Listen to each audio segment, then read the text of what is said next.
Bien, buenas tardes, ¿me escuchan? Sí, Doctor, doctor. buenas tardes. ¿Se Hola, le ¿cómo escucha? estamos? Buenas tardes, doctor. Sí, sí, por favor, si le pueden avisar a sus compañeros para poder empezar la clase, ¿sí?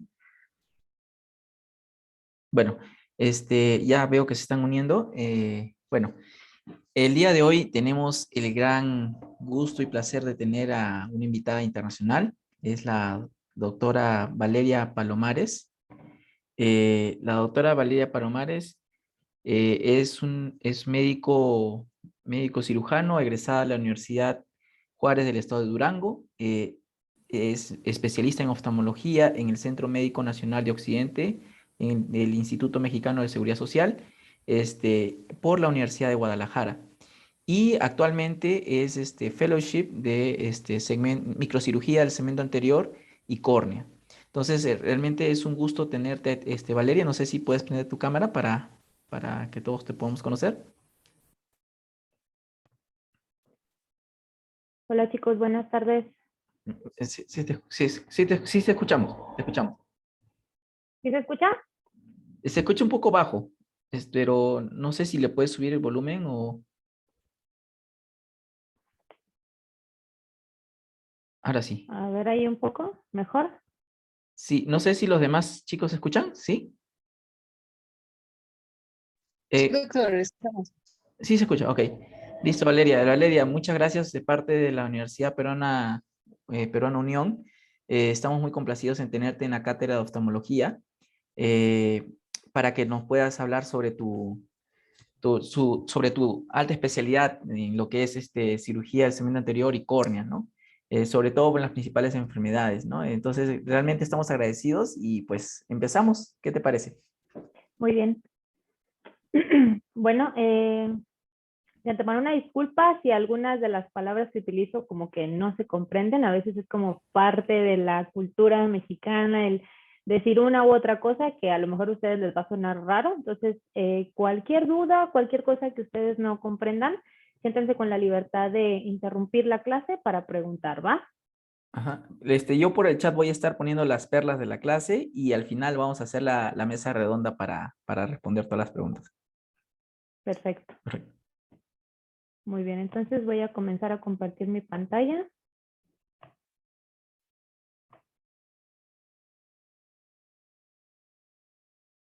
Mm,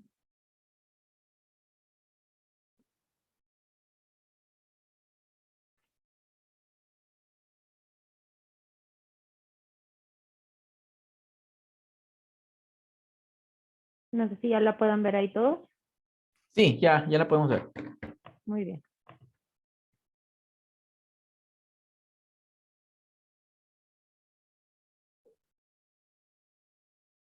Muy bien, entonces vamos a comenzar con la clase de hoy. El día de hoy vamos a ver pues algunas generalidades del segmento anterior, córnea y algunas urgencias oftalmológicas, sobre todo las que atañen al segmento anterior y la córnea.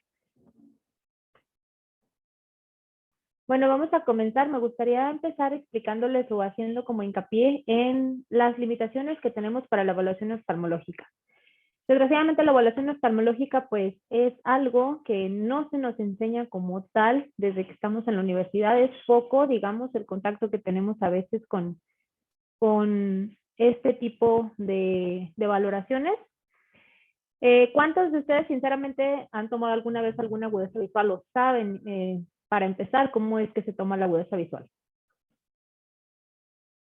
¿Alguno ya ha tomado agudeza visual? ¿Algún paciente? ¿Alguien ha hecho eso anteriormente?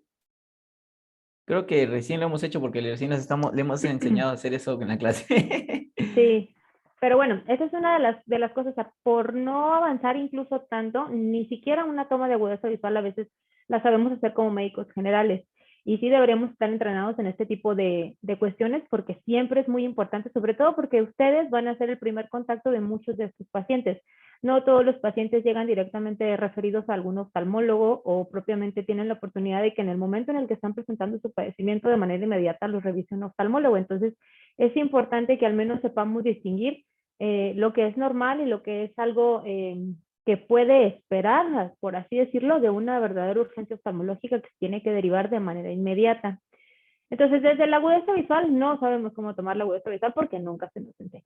Lo segundo, el desconocimiento general. Realmente como tal, la especialidad de oftalmología, así como vemos al ojo de chiquito, o sea, el ojo chiquito todavía tiene sus múltiples subespecialidades, entonces muchas de las veces ni siquiera tenemos en cuenta que ciertos padecimientos oftalmológicos pueden estar presentes y pueden ser la causa de la molestia de nuestros pacientes. Entonces, el desconocimiento general también pues, nos lleva a que tengamos estas limitaciones para la evaluación oftalmológica. Y tercero, que creo que es lo más importante, para poder evaluar un paciente, siempre requerimos nosotros los oftalmólogos el apoyo de muchas máquinas y de muchas lámparas que son muy especializadas. A simple vista, ustedes como médicos generales, hacer una evaluación de un ojo, pues básicamente solamente ver la parte por fuera, pero para ver por dentro, evaluar nervios, retina, catarata, siempre vamos a necesitar forzosamente que estemos con alguno de estos aparatos que pues no tenemos tampoco como que tan a la mano. Todo esto pues nos hace que tengamos ciertas limitaciones y que pues sea un poco más complicado para un médico general el diagnosticar. Pero bueno, sin embargo, sí quisiera como dejar muy en claro que uno de los objetivos de esta clase es que ustedes aprendan a distinguir en lo que atañe al menos a la córnea y al segmento anterior, cuáles son los padecimientos que requieren una evaluación oftalmológica inmediata. Entonces, ay, ya no quiso correr.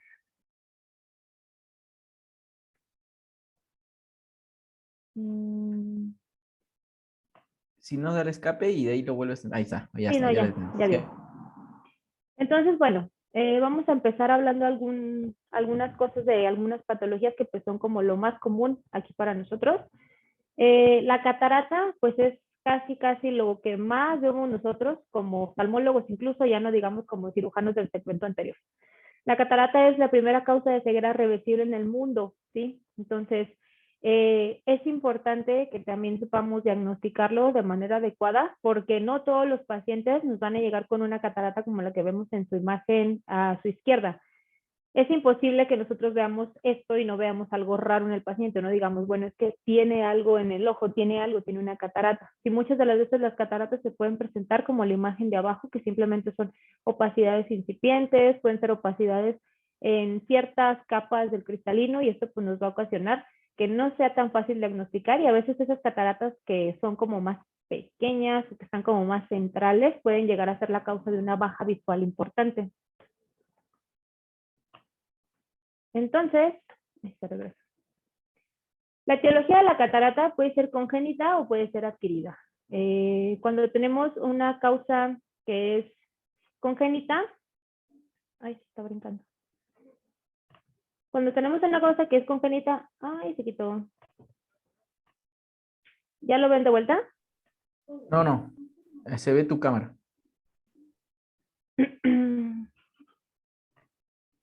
Ay, es que ya se dejó de compartir, no sé por qué. Ahora sí, ya está. Pero ahí está ya, ¿verdad? Sí, perfecto. Sí. Ahora sí la podemos ver. Perdón, chicos, dificultades técnicas. No te preocupes. Entonces, cuando nosotros tenemos una catarata que es congénita, hasta el 60% de las ocasiones puede ser idiopática. Realmente como tal no se va a asociar a ninguna otra malformación ocular y tampoco se va a asociar a ningún otro síndrome. Sin embargo, el resto de las cataratas, que son 40%, no es como despreciable. Se puede deber a genética, el síndrome de Down, síndrome de Lowe, Alport, Marfan, enfermedad de Fabry, galactosemia o incluso el TORCH nos pueden ocasionar cataratas. En cuanto a las anomalías congénitas oculares, se pueden acompañar no solamente de una catarata, sino también disgenesis del segmento anterior, segmento posterior, microoftalmos, nanoftalmos, etcétera. Entonces, aquí también es importante que en cuanto tengamos algún factor de riesgo, pues hacer como esta valoración. En cuanto a las causas adquiridas, pues la senil es la más importante. Todos eventualmente en algún punto de nuestra vida vamos a presentar una catarata, ya depende de cada organismo, ahora sí que tanto vamos a presentarla. Podemos tener cataratas que son traumáticas, cataratas metabólicas, cataratas diabéticas, que pues la población diabética es muchísima en todo el mundo actualmente. Iatrogénicas, por algún procedimiento que nosotros hagamos en segmento anterior, podemos llegar a ocasionarle al paciente alguna catarata por alguna punción inadvertida del cristalino. Y también un tipo de catarata que es muy importante es la que se da por el uso de ciertos medicamentos, sobre todo los esteroides tópicos, aquí en oftalmología nos dan un tipo de catarata subcapsular posterior. Es importante porque los esteroides se venden al menos aquí en México, sin receta. Entonces, cualquier paciente puede ir a comprar alguna gotita lubricante y les terminan dando un esteroide y luego vienen con alteraciones en la presión intraocular y nos vienen con cataratas y es por el uso de estos medicamentos como a libre demanda. Creo que ya habían visto un poquito de anatomía del cristalino en las clases que han tenido ustedes en línea, entonces no voy a ahondar mucho en esto. Solamente sí que recuerden que pues el cristalino es como si fuera una luneta, como un chocolatito. No sé si esos existan en Perú. Es como una luneta, ¿sí? Entonces tiene varias capas. Es como capas de cebolla, vamos avanzando en edad y vamos como que produciendo esas células. Entonces tenemos un núcleo embriónico, tenemos un núcleo fetal, tenemos un núcleo infantil y un núcleo adulto, como tal. Entonces es como una capita de una cebolla, véanlo así, ¿sí? Del centro hacia la periferia.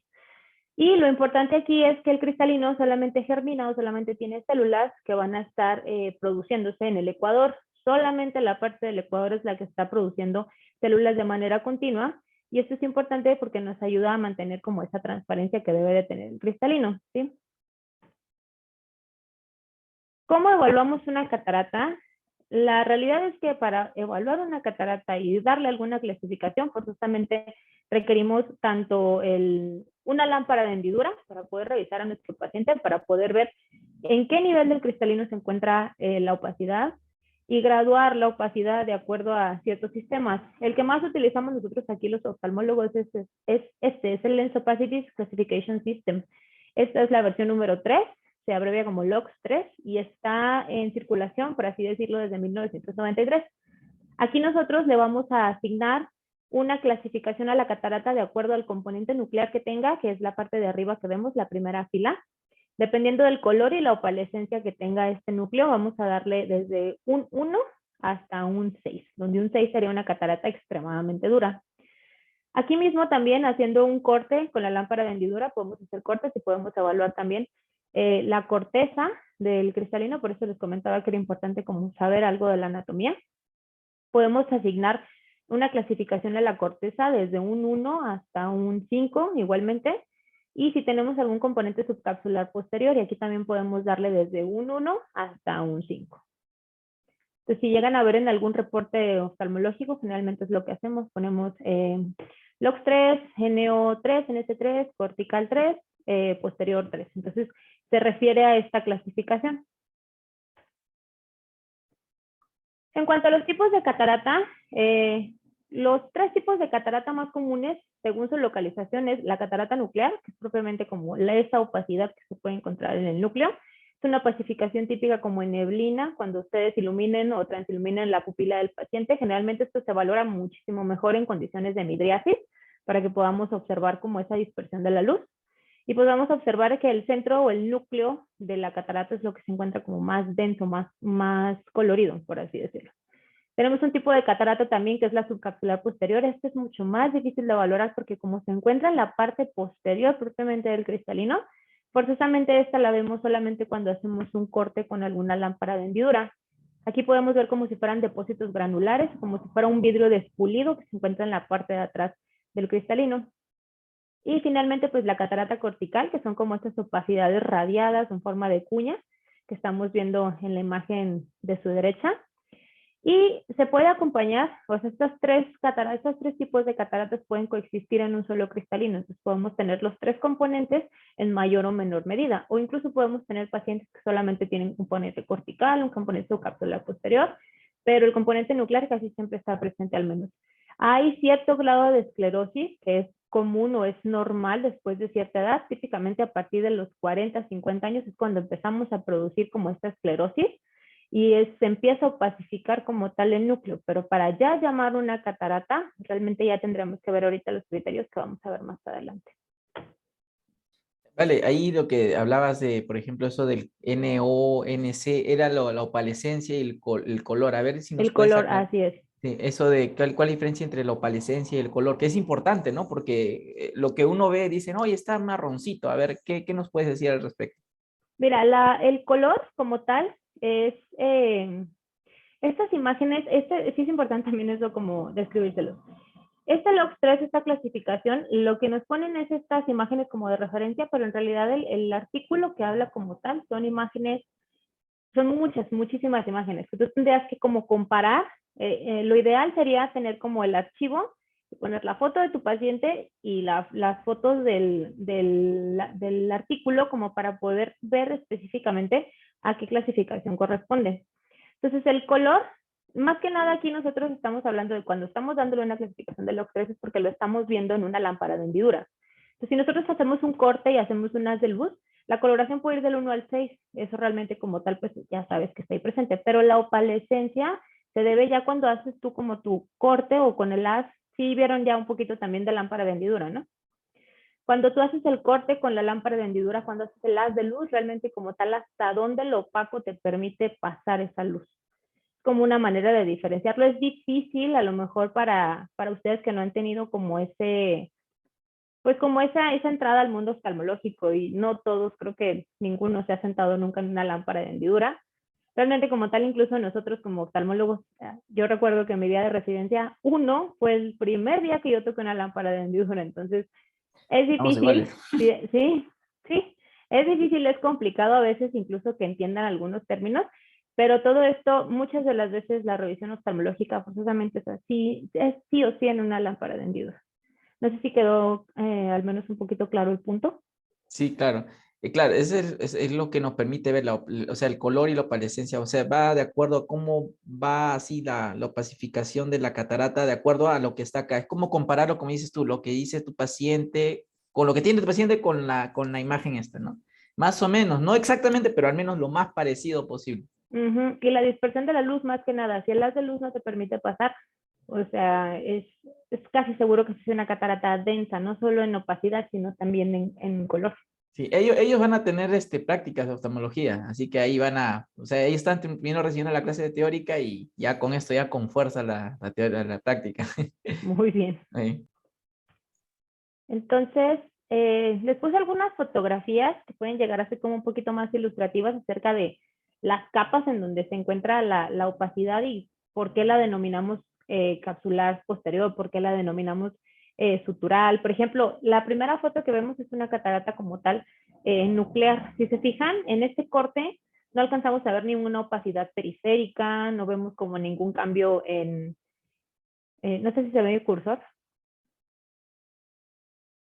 Sí, ¿verdad? Sí, sí se ve, sí Sí, se sí, ve. se ve. Si se fijan, esto es lo que estamos evaluando, el núcleo por completo, porque la corteza y al menos la cápsula anterior, aquí no estamos, para poder ver la cápsula posterior tenemos que enfocarnos, pero al menos aquí estamos evaluando que el núcleo es lo que está completamente opaco. Si se fijan en la fotografía número 2, tenemos como todas estas opacidades espiculadas, como si fueran ramificaciones. Esto como tal es una catarata cortical. Si se fijan, aquí sí podemos evaluar también el núcleo, que es justo el centro, y el centro prácticamente está transparente. Lo que estamos teniendo opaco es la periferia. Esa es una catarata típica cortical. En cuanto a las cataratas polares, puede ser una catarata polar posterior. Esta también se encuentra como muy atrás, muy adherida a la cápsula posterior del cristalino, y es importante porque aquí en este caso nosotros, este tipo de catarata polar posterior requiere ciertas maniobras a la hora de hacer una cirugía, porque como está muy pegada a la cápsula posterior, es muy fácil que se rompa en el proceso. Entonces, si se rompe en el proceso, se puede ir el núcleo para atrás, podemos tener un montón de complicaciones en la cirugía. Entonces, es importante aprender también a clasificar y ver exactamente dónde es que está nuestra catarata, el color que tiene nuestra catarata, la opacidad, el grado de dureza, porque eso también nos va a permitir pues hacer un abordaje quirúrgico más seguro. Tenemos cataratas, lo que les comentaba, que no siempre tiene que ser algo súper denso o algo como súper duro para poder afectar la visión. Esta catarata que vemos aquí es una catarata sutural. Si se fijan, está justamente en el centro donde están las suturas del núcleo embrionario del cristalino. ¿Cuál es el problema de este tipo de catarata? Que se encuentra justo en el eje visual. Entonces, si esto no se corrigió desde una edad temprana, creo que ya también vieron algo de desarrollo del ojo. Sí, sí, sí. Si un ojito no lo corregimos o no quitamos esa opacidad, ya sea opacidad en cristalino, opacidad en córnea, algún problema en la retina, si nosotros no corregimos Esto antes de los 8, 10 años, que es cuando se termina como el desarrollo, la plasticidad que tiene el ojito literal, que se enseña a ver. Si nosotros no corregimos esto de manera temprana, pues estos son niños que desarrollan ambliopías y son adultos que son ambliopes. Y a pesar de que hagamos una cirugía de catarata ya después, ese es un ojito que nunca se enseñó a ver y que siempre va a tener una limitación en la agudeza visual. Y no necesariamente tienen que ser una catarata densa como las que les he estado presentando. Puede ser incluso solamente como esta opacidad central, pero como se encuentra justo en el centro, y usualmente pues estamos siempre como en un estado de más miosis que midriasis, pues esto nos puede ocasionar una baja visual importante. Igual las cataratas lamelares, que es como la que vemos en esta parte de acá, son como opacidades que se encuentran en diferentes puntos del cristalino, pero típicamente están solo como en la parte del núcleo embrionario, fetal, adulto, pero siempre en el centro. Este tipo de cataratas lamelares también nos hablan de que son cataratas congénitas, que son cataratas que son difíciles en su manejo porque si no se operaron desde muy pequeños, como les comentaba, pues después es muy complicado que nosotros alcancemos un desarrollo visual adecuado para estos pacientes. No sé si me expliqué en esa parte. No sé si queda claro, y bueno, para mí me ha quedado claro, no sé si a los chicos hay alguna duda, alguna aclaración.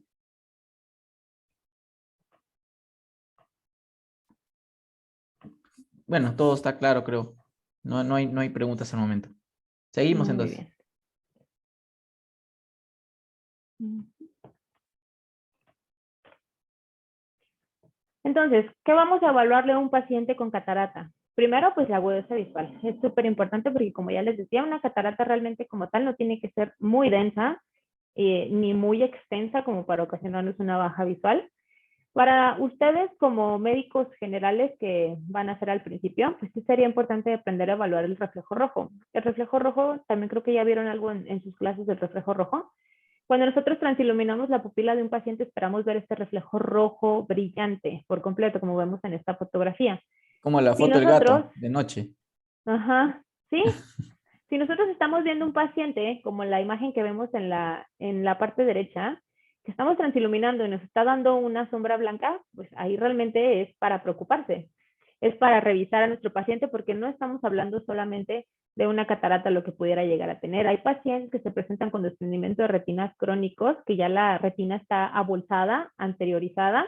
Entonces, lo que nosotros vemos cuando tomamos una fotografía, cuando estamos arrojando como este flash o esta luz en el ojito, es un reflejo rojo, reflejo blanco, perdón, pero no necesariamente es una catarata, puede ser incluso un problema en retina.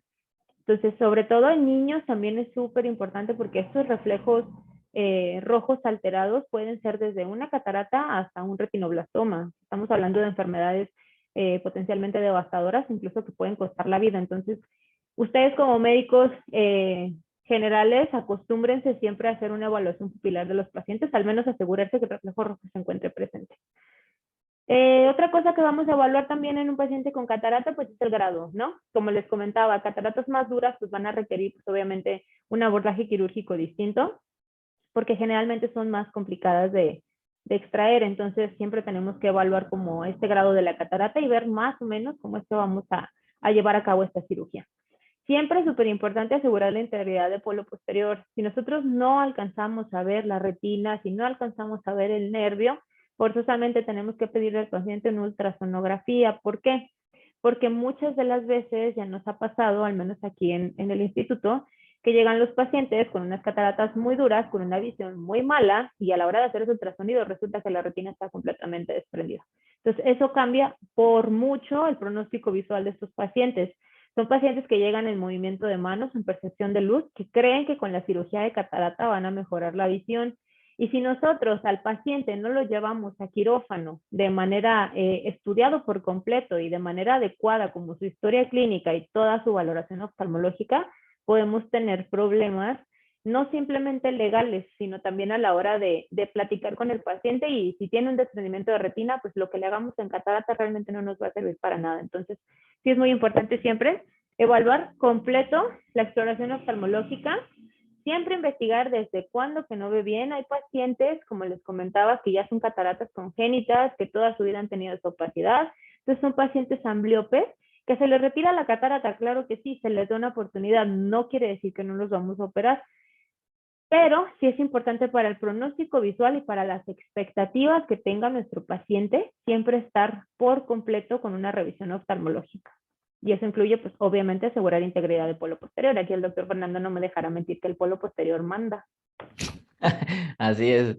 No, y sobre todo que hay pacientes, como dices tú, que vienen en movimiento de manos y que tienen la expectativa de ver bien. Hay pacientes que sí, efectivamente, cuando el catarata es el problema, el paciente al mes ya está viendo 20/25, 20/20. Pero hay casos donde a veces la decepción es tan grande que la cirugía salió hermosa, el lente está centradito, pues si tiene una atrofia geográfica o una cicatriz en la mácula. Y a veces queda esa Sí, decepción en el paciente. Por eso es lo que dices tú, estudiar bien al paciente preparatoriamente es importante, ¿no? sí, así es. Siempre tener como la valoración oftalmológica completa y tu expediente en regla. Entonces, ¿cuándo operar? Usualmente, nosotros como cirujanos de catarata, operamos cuando tenemos pacientes que su agudeza visual compromete las actividades diarias. Esta es como la indicación principal de una cirugía de catarata. Baja visión se define ahorita actualmente por la Organización Mundial de la Salud como un 20/40, menos de 20/40, o sea, un paciente que esté viendo 20/60, 20/80 en la castilla de Snellen. Entonces, si tenemos un paciente que su agudeza visual está comprometiendo sus actividades diarias, así sea una catarata chiquitita, así sea una catarata que no sea tan densa, estos pacientes tienen la indicación de una cirugía.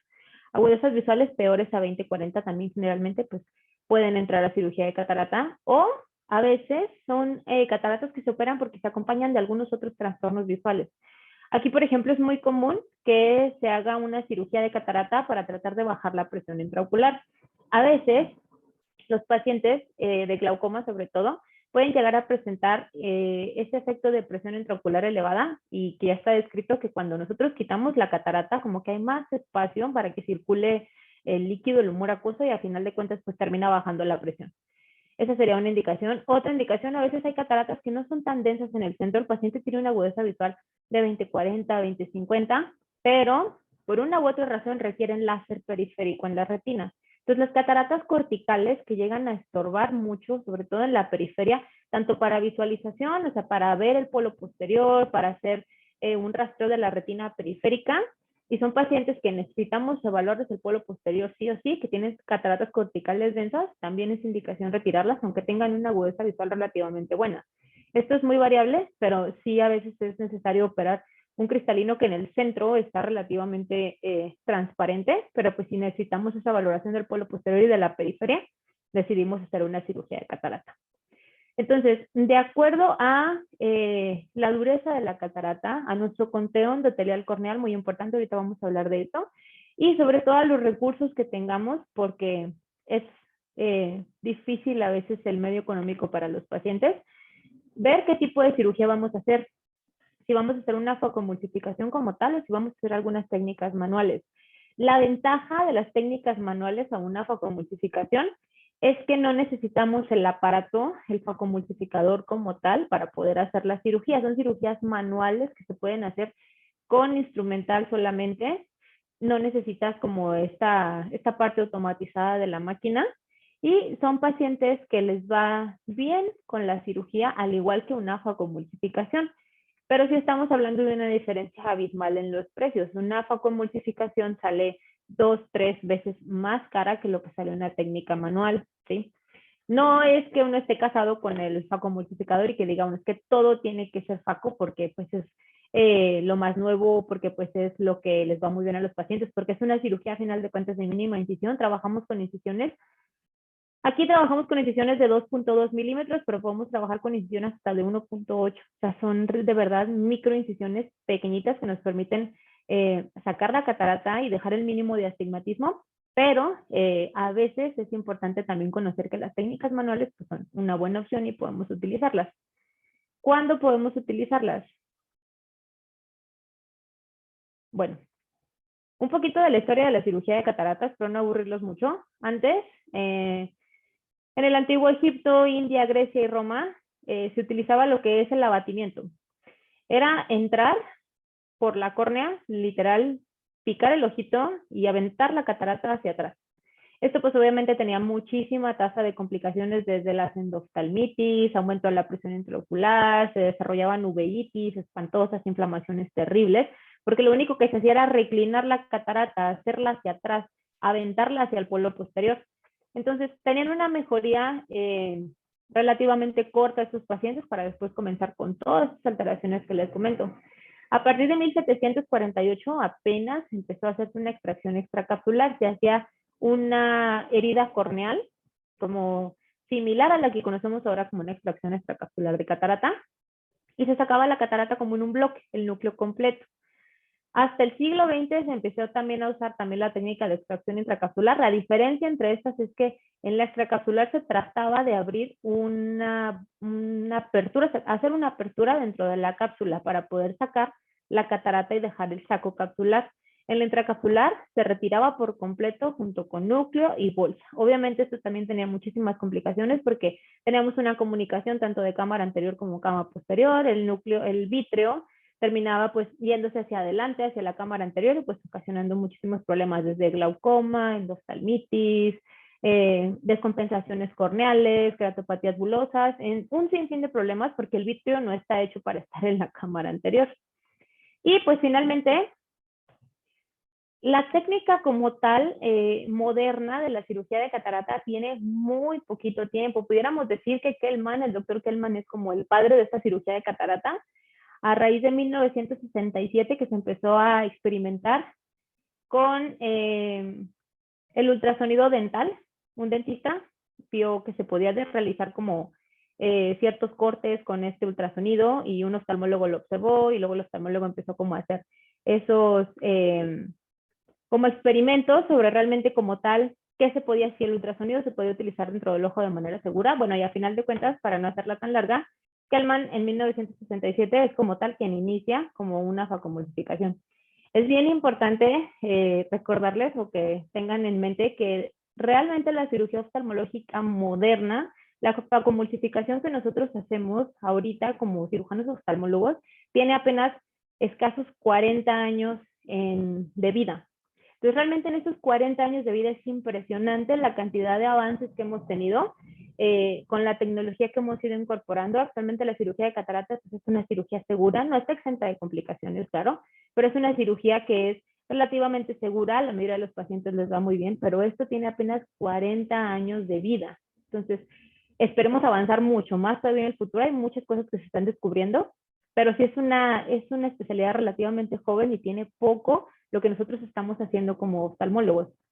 A final de cuentas, también parte de esta cirugía de catarata nueva es la cirugía de mínima incisión, que es la CICS. Esta tiene mucho menos todavía, desde el 2011 que se está utilizando. Ahorita voy a ponerles unos videitos para que más o menos me entiendan de qué estamos hablando. Este tipo de cirugía es una cirugía manual, en donde en lugar de hacer como unos cortes microscópicos, hacemos una apertura en un túnel esclerocorneal de córnea a esclera para poder sacar cataratas. Esto generalmente lo dejamos para pacientes que tienen un conteo bajo, que no podemos, un conteo endotelial bajo, donde no podemos abusar como del ultrasonido, porque estas técnicas no utilizamos ultrasonido, no utilizamos máquinas, son técnicas manuales propiamente, o pacientes que tienen cataratas muy duras, porque la facomultificación tiene también sus indicaciones, cierto grado de dureza de catarata, típicamente arriba de un NO4, en este 4, no pudiera en realidad pasar como para una facomultificación, porque sería tanto el ultrasonido que se tiene que utilizar para poder destruir, emulsificar esos fragmentos y poderlos retirar, que pues podemos correr el riesgo de descompensar esta córnea. Esto nos va a quedar más claro ahorita que veamos los videitos, porque al final de cuentas, pues las técnicas quirúrgicas, solamente viéndolas, como las vamos a aprender. Una curiosidad histórica que también me acuerdo mucho haber leído, esto de que, por ejemplo, decían que Jesús, cuando curaba las cataratas, utilizaba esta técnica que era desde la época de los egipcios, de que tocaba el ojo o sea, como que percutía la esclera y provocaba la caída del núcleo cataratoso de la cavidad vitrea, y eso por eso es que los pacientes veían. Pero bueno, son cosas pues que están dentro de la historia, y por ahí algún libro lo mencionaba de que dice que Jesús hacía eso. Bueno, yo tengo mi fe, ¿no? Por ser creyente, yo creo que es de otra manera, pero así dicen los libros de historia, solamente para conocimiento general. Y lo que dices es cierto, la cirugía de catarata, si uno se pone a pensar desde el año 2000 nomás, Hasta ahora ha habido un cambio tremendo, tremendo. Desde Sí. incisiones de 3 milímetros, ahorita estamos en incisiones de 2 milímetros. Increíble. Sí, todo realmente como tal es una especialidad muy joven. Muchas de las técnicas que estamos utilizando no tienen más de 30, 40 años. O sea, no somos como cirugía general que están realizando apendicectomías desde los tiempos de Cristo. O sea, realmente nosotros tenemos poco tiempo en circulación, por así decirlo, y es increíble la cantidad de adelantos que hemos tenido, pero pues obviamente todo esto ha sido por la tecnología. Realmente como tal nosotros como oftalmólogos, pues sí, muchas de las veces tenemos que basarnos en muchos aparatos especiales para poder hacer nuestro trabajo, pero es relativamente muy, muy joven. Entonces, creo que ya les habían hablado también un poquito acerca de lo que es la microscopía especular. Esto toma mucha importancia, sobre todo aquí nosotros como cirujanos de catarata, porque las células endoteliales de la córnea son como las neuronas. Una vez que se mueren, no hay manera de que se recuperen, no hay manera de que se reproduzcan, ¿sí? Todos nacemos con cierto número de células. Tenemos un conteo endotelial que es el relativamente normal.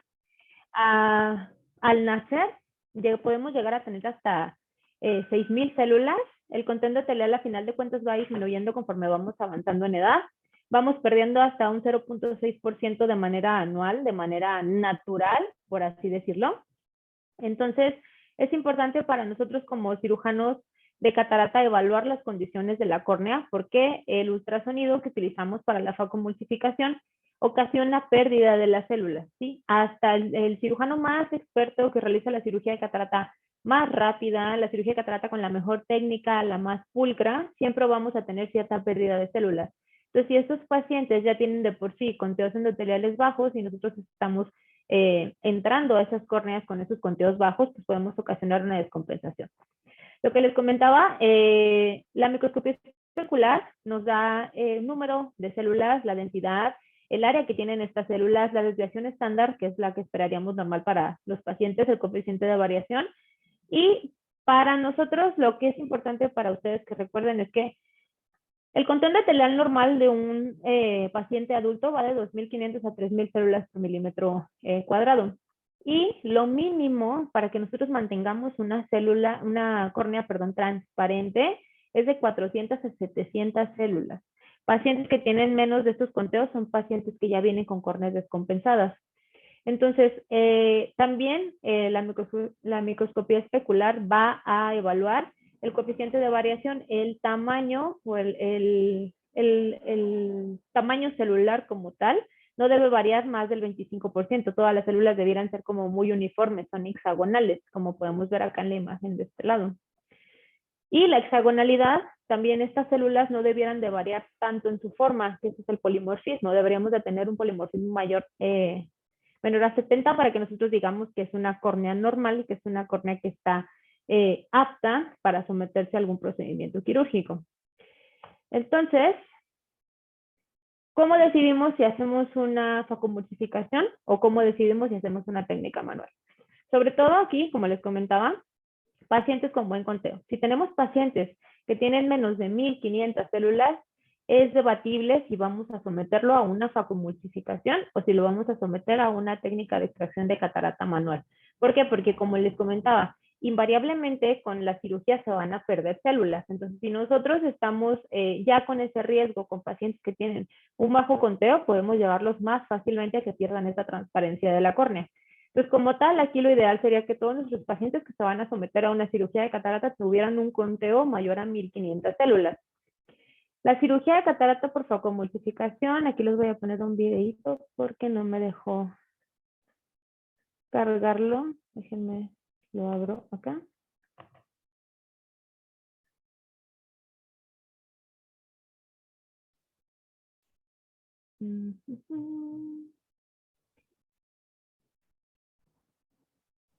Lo tienes en otro archivo. No, sí lo ven, ¿no? O sea, se ve, ahorita no veo, solamente veo tus diapos, si no tendrías que dejar de compartir todo y volver a compartir toda tu pantalla para que podamos ver, porque creo que solamente estás compartiendo lo de los diapos, algo así. A ver.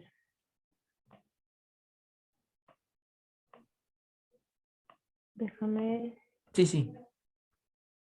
¿por qué?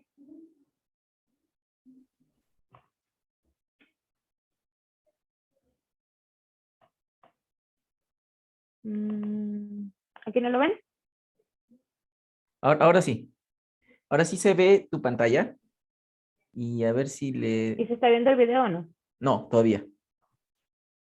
A ver, entonces. Ahí cuando compartes hay una opción de compartir, inclusive dice audio con imágenes y todo. Ahí se ve que estás seleccionando un archivo. A ver, es que aquí ya no sé si lo deja correr. Que lo tenía acá en pequeño, pero al final de cuentas, no sé si se está reproduciendo. A ver, ¿ahí se reproduce? No, no, no. Vamos a ver. Yes. Pero no se ven ni en las diapositivas, porque aquí sí lo veo que No, está corriendo en la diapositiva. ¿No lo ahorita ven? no. No, no, no, no. No, no, no la veo. A ver, Si no, deja de compartir, a ver si le pones stop y ahí vuelve. Ajá, ahora sí vuelve a compartir y ahí yo creo que ahora sí. Sale compartir video y audio y toda la pantalla para que se pueda ver. déjame ver, porque aquí sí se estaba reproduciendo en la misma diapositiva. Ahora sí creo. Aquí A la ver. diapositiva sí la ven, ¿verdad? Sí, ahora sí. A ver. ¿Y ahí no se ve el video que Ahora está sí, ahora sí, corriendo? ahora sí. Perfecto, sí, corre, ya está corriendo. Ya se ve. Sí. Muy bien. Entonces, esta es una cirugía en tiempo real, es una facomultiplicación. Lo primero que tenemos que hacer nosotros es hacer una paracentesis, una entrada, como estamos viendo con este cuchillete. Este cuchillete es de 1.1. Lo que hacemos es entrar a la cámara y lo que tenemos que hacer aquí, lo que vamos a hacer es colocar un colorante. Este colorante nos va a permitir teñir la cámara anterior para poder hacer una capsulorhexis. A final de cuentas, la catarata se encuentra envuelta en un saco capsular por arriba y por abajo. Durante la cirugía de catarata lo que hay que hacer es aperturar la cápsula anterior y esa apertura controlada es una capsulorhexis circular continua. O sea, se abre la cápsula para permitir que los fragmentos de catarata, partimos la catarata en varios pedacitos, por así decirlo, y al final de cuentas la emulsificamos, nos quitamos esa catarata y la bolsa, la parte de abajo, queda para colocar el lente intraocular.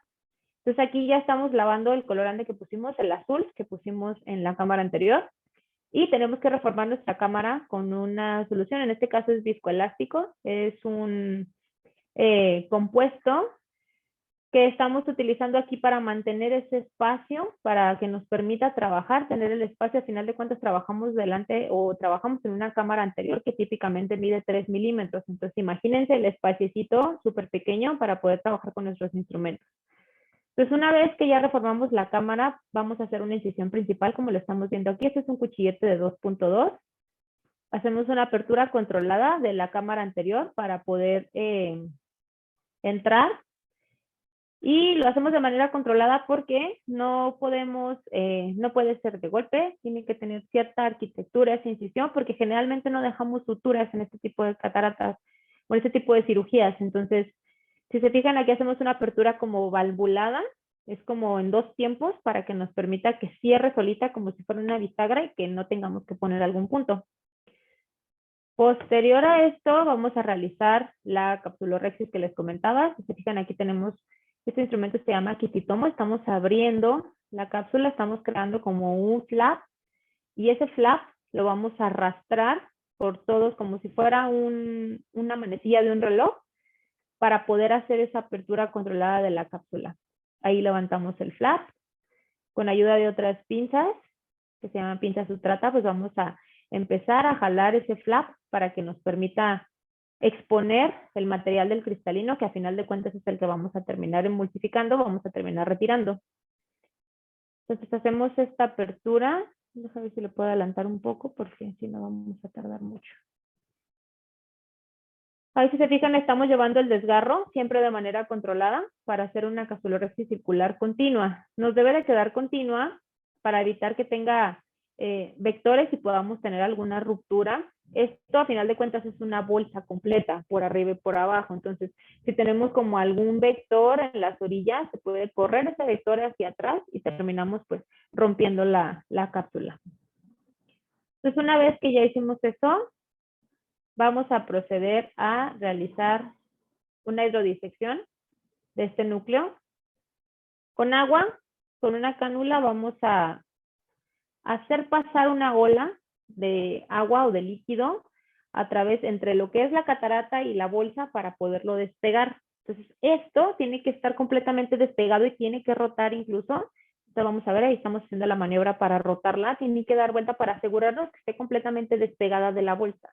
Si no está despegada de la bolsa, lo que podemos ocasionar es que al momento de que nosotros estemos tratando como de retirarla, rompamos esta parte de la bolsa donde todavía hay adhesión. Entonces siempre tiene que verse que pase como este flujo de líquido para asegurarnos que se rompió. Y posteriormente vamos a hacer la técnica de la fractura. Aquí en este caso vamos a realizar un surco central. Este aparato, este aparato para operar catarata es el FACO. Tiene una punta, esta punta de metal. Voy a pausar un poco el video a ver si lo alcanzan a ver. Esta punta de metal o esta punta completa se llama pieza de mano. ¿Por qué es importante? Porque si se fijan aquí ya estamos haciendo este surco. Esta pieza de mano trabaja con ultrasonido. La punta, esa puntita de metal que tenemos, de cierta manera hace como un movimiento longitudinal o torsional dependiendo del modo en el que tengamos configurado nuestro ultrasonido, pero al final de cuentas hace como este movimiento de cizallamiento y termina siendo como una cavitación de ese tejido. Entonces al momento de cavitarlo genera calor, genera burbujas y genera esta disrupción de este tejido. ¿Por qué es importante en este caso que aprendamos a manejar nosotros como oftalmólogos este instrumento? Porque es cortante y es caliente, ¿sí? Entonces, si nosotros estamos operando con este aparato, tenemos que tener mucho cuidado sobre la punta, porque es un filo a final de cuentas. Tenemos que hacer este surco. Y este surco es una de las técnicas, existen muchas técnicas de fractura, es como la principal, la que aprendemos siempre a realizar todos como oftalmólogos primero. Y al final de cuentas lo que queremos hacer es que ese núcleo esté dividido en varios pedacitos, ahorita como lo vamos a ver más adelante en el video, para que sea más fácil de retirar. Es mucho más fácil retirar pequeños fragmentos de catarata que tratar de sacar una catarata por completo. No sale por la incisión. Al final de cuentas lo que estamos haciendo es emulsificar, o sea, esos fragmentos queremos que se vayan a través de la punta del FACO para que puedan salir de la cámara y podamos retirar esa catarata. No sé si me explique, a lo mejor los términos que utilizo a veces son como, pues, complicados de entender. No sé si hasta el momento alguien tenga alguna duda sobre cómo funciona el aparato o el principio más o menos de cómo es que se realiza esta cirugía de catarata. Bueno, nos han hecho algunas preguntas aquí en el chat, pero los podemos contestar después, no hay problema. No sé si alguien quiera saber algo sobre esta técnica de cirugía de facomusificación, que es la gold estándar ahorita para tratamiento de cirugía de catarata, ¿no? Porque muchos de ustedes tendrán familiares que dirán, no, que mi abuelito no me operó con láser, no, que no sé qué, que no sé cuánto. Entonces, pues en realidad lo que se usa es el ultrasonido, ¿no? No sé si puedes continuar, Valeria, para que nos puedas Miren, seguir a final de explicando. cuentas aquí sigue corriendo nuestro video. Si se fijan, estamos rompiendo en pedacitos ese núcleo. Estamos absorbiendo literal los pedacitos de catarata. Y esos pedacitos de catarata se van a través de la punta del foco, a través de esta punta de metal que estamos viendo aquí. Si se fijan, con un segundo instrumento estoy rompiendo para que se vayan a través de esa punta. Y aquí, por ejemplo, ya comimos la mitad de la catarata, por así decirlo. Ya la mitad de la catarata se fue, solamente nos queda la otra mitad. Y seguimos haciendo lo mismo. Aquí, miren, vamos a hacer la rotación de ese fragmento que nos hace falta. Y nuevamente tratamos de romperlo, dividirlo en varios pedacitos, para que con ese ultrasonido que estamos dando se vaya metiendo y se vaya multiplicando. Y bueno, este es ya como el retiro de la corteza. A final de cuentas, terminamos de limpiar muy bien la bolsita. No sé si alcanzan a observar ahí justamente lo que les comentaba, una capsulorhexis circular continua. O sea, tiene que ser como esta apertura, tiene que estar circular, sin ningún vector, para evitar que se vaya a correr hacia alguno de los lados, a la periferia, y que se vaya a romper esta bolsa. Y esta bolsa la reformamos posteriormente porque aquí vamos a colocar nuestro lente. Aquí les dejo la inyección del lentecito. Una vez que ya tenemos, este lente ya viene precargado, entonces ya nada más lo único que hacemos es apretar un mecanismo que tiene como una válvula y solito el aparato lo entrega dentro de la bolsa capsular. Y ya, queda nuestro lente intraocular en nuestra bolsita. Lo acomodamos, lo centramos, retiramos ese viscoelástico que dejamos ahí, porque este viscoelástico, si no se retira, lo que ocasiona es un aumento de la presión intraocular, que es transitoria. A final de cuentas, el viscoelástico se absorbe, el ojito lo saca de manera natural, pero sí es importante siempre al final de la cirugía como quitar todos los restos de viscoelástico que podamos tener para evitar que se vaya a subir la presión intraocular. Y ya, si se fijan, a final de cuentas, la cirugía de catarata es una cirugía relativamente rápida. Desde el inicio de la cirugía hasta el final de la cirugía son 14 minutos, entonces es poco lo que utilizamos, pero sí es una cirugía que es compleja en cuanto a las maniobras que tenemos que realizar dentro de la cámara anterior, porque hay que recordar que esto mide 3 milímetros, o sea, tenemos un espacio así para trabajar con los instrumentos, entonces es bonita, sí, pero es complicada. Sí, como yo digo, es una cirugía de alta precisión. Exacto, Y el grosor de esa capsulita son 4 micras. Y así de ahí es. depende el éxito del cirujano, esas 4 micras. O sea, ese es tu éxito. Si tú rompes esas 4 micras, ya no va a durar esos 14 minutos. Así es, justo hoy lo aprendimos a la mala. Listo. A ver, Muy bien, entonces, ¿alguien tiene alguna duda de la facomultiplicación de más o menos el principio? sí, ¿alguna duda con respecto a la técnica? Nos han hecho algunas preguntas acá, pero creo que lo respondemos al final, porque sí hay varias que están acá, que acá tengo en el chat que me han hecho. Y ya les Bueno, contestamos mejor para seguir. sí, a final de cuentas, chicos, les quise mostrar estos videos y enseñarles como un poquito acerca de la cirugía de catarata porque es el padecimiento más común, ¿sí? O sea, oftalmológicamente es lo que más vamos a ver nosotros y sí es importante que ustedes tengan una noción de cómo es que se hacen las cosas. No se estresen ahorita o no estén como pensando de que es que no entendí nada y es que la facomultiplicación y es que los instrumentos, porque la realidad es que eso ya es como tal de un oftalmólogo eh, titulado completito, ¿sí? Ustedes como médicos ahorita estudiantes y como posteriormente futuros médicos generales, es importante al menos que sepan las diferencias entre las técnicas que hay para si algún paciente llega a preguntar o tienen darle alguna orientación a alguien, pues que sepan que no todo es, o cómo se hace incluso una cirugía de catarata, porque la mayoría de los médicos, o sea, incluso médicos titulados, pregúntale a un angiólogo, pregúntale a un cardiólogo, ¿y cómo se opera una catarata? Y te va a decir, no sé, porque nadie sabe, eso es una realidad. Entonces, dime, ¿te vas a decir algo? Sí, inclusive viene en el MIR. Hay preguntas del MIR con respecto a Ujú. esto. Para lo que es CTO, por ejemplo, hay varias preguntas que vienen, ¿no? Por ejemplo, te dicen, ¿cuál es la cirugía gold estándar con incisión mínima? Entonces la respuesta es facomultiplicación. O te pregunta, ¿cómo se llama la cirugía que usa ultrasonido? O la incisión manual. O sea, hay muchas maneras como te la pueden preguntar y es importante, sobre todo para orientar a los pacientes, ¿no? Como dices tú, ¿no? Así es. Entonces, en cuanto a la cirugía de catarata de pequeña incisión o de mínima incisión, que es como lo más nuevo que hay, antes nosotros para poder sacar una catarata que estuviera muy dura, lo que hacíamos era hacer un corte en la córnea, que es una extracción extracapsular. Cortábamos desde, pues ahora sí que casi los 180 grados superiores, cortábamos en la córnea y sacábamos la catarata. La ventaja de este nuevo tipo de técnica es que se hace un túnel desde la esclera hasta la córnea. Entonces no terminamos ocasionando como esta disrupción o esta pérdida directa en la córnea y sobre todo tenemos unos astigmatismos residuales mucho más pequeños. ¿En qué pacientes utilizamos este tipo de cirugía de catarata de pequeña incisión? La realidad es que tú puedes superar una catarata blanda con una cirugía de catarata de pequeña incisión. No hay como tal una indicación específica de que tuvieras que utilizar un facomultiplicador para hacer tu cirugía de catarata. Sin embargo, sí la preferimos, sobre todo en pacientes con conteos bajos. Como les comentaba, el faco, a final de cuentas, genera calor, genera ultrasonido y genera pérdida de células endoteliales. Y si recordamos que estas no se regeneran, pues podemos condenar a un paciente a sufrir una descompensación corneal. Los conteos bajos, aunque sean cataratas relativamente blandas, es indicación realizarlas por medio de este tipo de incisión porque no estamos utilizando calor, ni estamos generando ultrasonido, ni nada por el estilo. Cataratas duras, pues son como la indicación principal. cataratas que no se pueden romper por FACO, que son demasiado duras, que vamos a gastar mucho ultrasonido, que vamos a generar mucho calor y que al final de cuentas pues, vamos a terminar descompensando esas córneas. Es preferible hacer una cirugía de catarata de pequeña incisión bien hecha que tratar de hacer una facomultiplicación, aunque vamos a partir el núcleo en muchos pedacitos y vamos a tratar de utilizar menos ultrasonido. La realidad es que les va mucho mejor a los pacientes que tienen cataratas duras con este tipo de cirugía de pequeña incisión.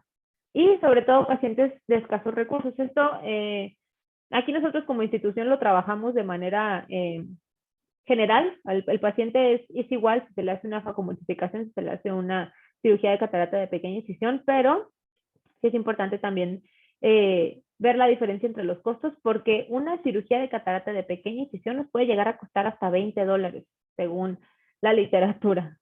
Yo también me sorprendí cuando leí $20, dije, no puede ser, o sea, ¿cómo es posible que $20 cueste una cirugía de catarata? Y sí, la realidad es que puede costar $20 una cirugía de catarata, sobre todo cuando no estás utilizando nada automatizado, que solamente son tus instrumentos. Lo que gastas, por así decirlo, de recursos pueden llegar a ser hasta $20. Entonces, pacientes de escasos recursos, sobre todo también hay que recordar pacientes que cuando se hacen estas campañas de cirugía de catarata, que vas a ir a un lugar en la sierra, que vas a ir a algún lugar en montañas, que no se puede llevar como el equipo y que son pacientes que tienen catarata, se pueden operar con esta técnica porque no necesitas cargar con algún instrumento, salvo tu instrumental oftalmológico, claro, o sea, lo quirúrgico que vas a utilizar, pero no necesitas el apoyo de un aparato. Entonces, esa también sería una buena indicación para este tipo de cirugía de catarata de pequeña incisión, que al final de cuentas son incisiones manuales. Les tengo aquí el videito, a ver si corre ahora sí este. No, ¿verdad? Este no quiere. Déjame ver si se los puedo compartir. Sí. Por ejemplo, aquí en Perú, mucho, bueno, cuando hacíamos, cuando yo hice la residencia, tenía un curso, bueno, como una rotación que se llama medicina ocular comunitaria. Entonces, ahí nosotros en nuestra residencia de segundo año hacíamos estas cirugías y nos enviaban a distintas partes del Perú, a la selva bueno, los chicos ya conocen, ¿no? A la selva, a la sierra y lo único que necesitabas es, pues, como dices tú, el instrumental y el microscopio, por supuesto, ¿no? Un microscopio, el instrumental, pero en Así realidad es. es algo muy manual, ¿no? Como dices tú, ¿no? Inclusive el cauterio lo puedes hacer una aguja con un mechero, ¿no? Con un mechero Bunsen. Entonces, en sí es una cirugía que puedes operar 20 a 30 pacientes y la verdad es muy rentable, la verdad. Y eso cura mucho la ceguera y eso es parte del Programa Nacional de Lucha contra la Ceguera que hay en el Ministerio de Salud de Perú. Y es algo que tienen que tener en cuenta. Cuando hagan su servicio rural, lo que va a pasar es de que le van a decir, ya, vaya usted y tamíceme a todos los abuelitos y vea cuál de ellos la tiene que llevar para cirugía de catarata. Pues es importante que sepan eso para cuando hagan su servicio rural. Así es. Bueno, no sé si aquí están viendo mi video. No lo llego a ver. En la pantalla no se ve, solamente se ve Aquí, pues, ahí. que dice, está compartiendo la pantalla y está corriendo. ¿No lo No, alcanzan a ver? no. A ver. Si no, déjala de compartir y A ver, ¿ahí ya lo ven? no todavía. Mm, es que si me sale que aquí se está compartiendo. A ver, A ver. déjame le quito y Sí, lo sí, claro. vuelvo a poner.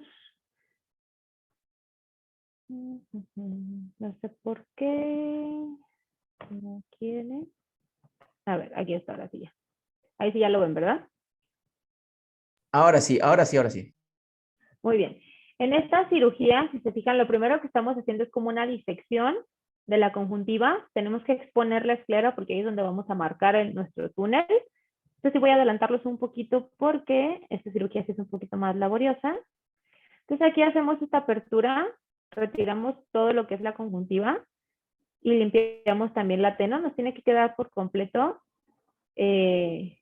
limpio para poder hacer este túnel. Si se fijan, aquí estamos cauterizando, ese es un cauterio para retirar como ese exceso de sangrado que pues nos puede llegar a dificultar la visión. Entonces, hacemos esta cauterización de todos esos vasitos esclerales que tenemos alrededor. Y a final de cuentas, aquí estamos marcando el inicio de nuestro túnel. Aquí se los voy a dejar para que lo vean. Es un cuchillete que es muy filoso, muy filoso. Entonces, esta hoja nos permite hacer este trazado de este túnel al principio para ver la longitud hasta dónde vamos a llegar. Aquí es muy importante tener en cuenta el grosor de la esclera, porque aquí nosotros estamos haciendo una tunelización y nos podemos llegar a pasar muy fácilmente de la profundidad deseada. Si llegamos a una profundidad más allá, lo que podemos provocar es un prolapso del tejido uveal. Abajo está la coroides, inmediatamente de la esclera. Entonces, este paso es el paso de la muerte, y sí es súper importante que nosotros estemos bien entrenados y que estemos bien atentos a la longitud y a la profundidad que va a tener este surco, porque si nos pasamos, podemos tener consecuencias catastróficas. Esta cirugía es muy bonita, pero sí la curva de aprendizaje es un poco más larga porque tiene como este pequeño paso que sí tenemos que ser muy delicados en este momento. Entonces, una vez que ya marcamos el surco, vamos a ampliarlo. Una vez que ya tenemos como la profundidad deseada, bien importante, la coloración que tenemos que ver en este surco es como un grisáceo, color grisáceo, para que digamos que estamos pues en una buena profundidad y no pasarnos para pues no llevarnos tejido uveal ahí que se pueda llegar a entrampar o que incluso podamos llegar a perforar. Entonces, hacemos este trazado de este surco, lo vamos a ampliar. Aquí podemos ver, voy a adelantarles un poquito el video porque sí tarda un poco más. Si se fijan, el cuchillete va entrando, pero no penetra completamente a la cámara anterior. Vamos como disecando por planos hasta que llegamos a la córnea, pero no entramos a la córnea aún. O sea, no hemos perforado la cámara anterior, no hemos entrado, no hay salida de líquido. Estamos trazando este túnel, que es el que nos va a permitir también que tenga como esa posición, ese cierre hermético, para que no tengamos que colocar algunos puntos. Entonces, una vez que ya hicimos esta tunelización, tiene que ser un túnel aproximadamente de 6 milímetros por fuera y 8 milímetros por dentro. Aquí sí nos tenemos que ir prácticamente de orilla a orilla en la córnea. Una vez que ya tenemos esto, voy a adelantarles al siguiente video porque este está en partecitas, no sé por qué. Una vez que ya llegamos a esto y que ya tenemos este túnel bien delimitado, voy a poner el segundo video a ver si se quiere ver. A ver si se quiere ver rápido, porque aquí está. Sí lo ven, ¿verdad? Sí, ya que se está compartiendo. Entonces, una vez que ya llegamos a este punto, igual que la cirugía de facomultificación, vamos a colocar un colorante que nos va a permitir pues teñir esta cápsula para poder hacer esta apertura controlada, este flap, como lo podemos ver aquí. Aquí se movió un poquito el paciente. Un mochito se movió.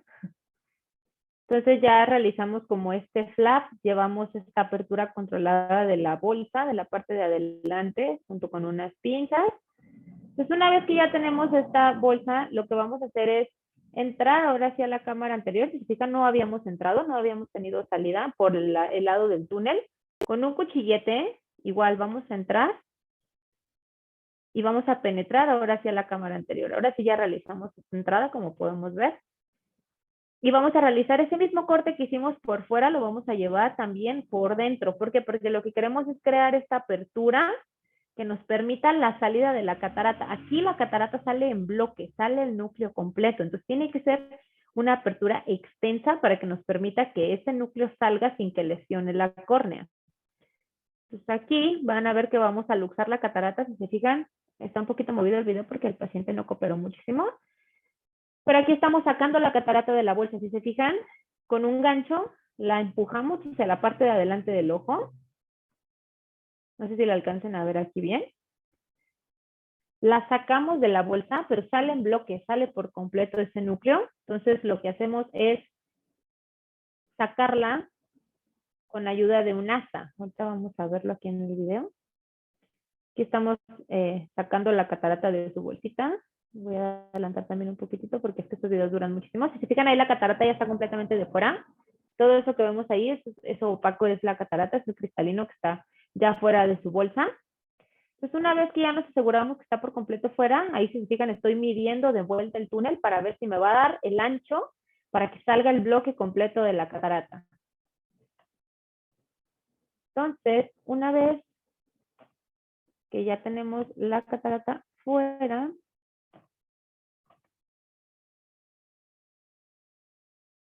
vamos a retirarla en bloque.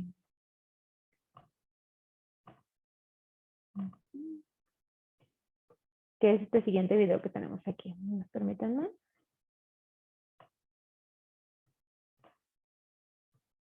Aquí se está trabando un poquitito.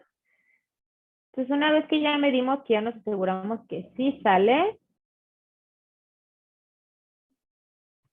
Y aquí perdí esa parte del video. Ah, no. Que era el otro videito. Era este otro video. Este mismo que estábamos viendo. Discúlpenme, es que estos se graban en partes. Entonces, a final de cuentas, ya no sé dónde es que está. Pero bueno, aquí vamos ya.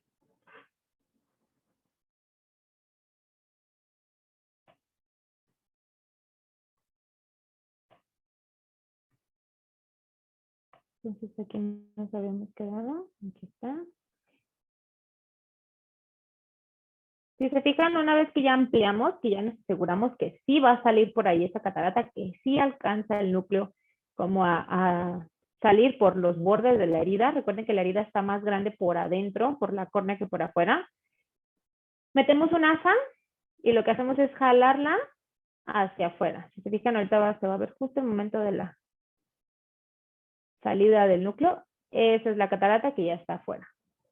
Lo que nos queda por abajo son los restos corticales. Esos restos corticales pues se van a aspirar con una pieza que se llama irrigación aspiración. Esta pieza puede ser la automatizada, puede ser esta que tenemos aquí nosotros que es completamente manual para retirar solamente esos restos de corteza que están mucho más flojos, pero ya no están duros, es solamente lo que queda del remanente de la catarata.